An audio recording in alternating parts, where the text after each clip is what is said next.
Ayan, hello po sa ating lahat. Kumusta? Hala, bakit biglang nakaramdam ng hiya si Kalingap Prab sa magkapatid na kambal? So, dapat nga bang mahiya si Kalingap Prab sa kambal? So, ano nga ba yung minimin ni Kalingap Prab dito? Ayan, naway patuloy po nating suportahan si Kalingap Prab, Kuya Val, Kalingap Eds, at ang buong team. Huwag po natin skip ang kanilang ads para sa ganun nga po ay marami pa pong kababayan po natin ang kanilang matulungan.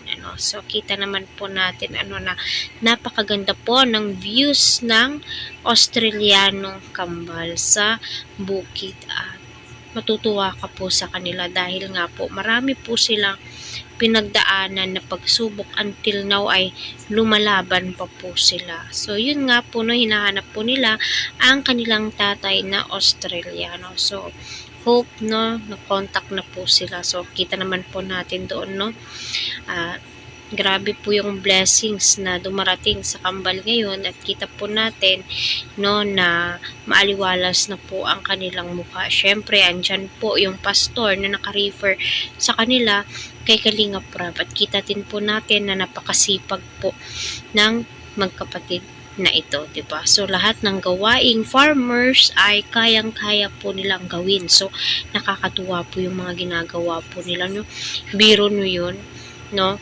So yun na nga po, ika nga ni Kalingap Prab ay tila nahihiya nga po siyang tumabi sa magkapatid dahil nga napakagwapo daw po nila.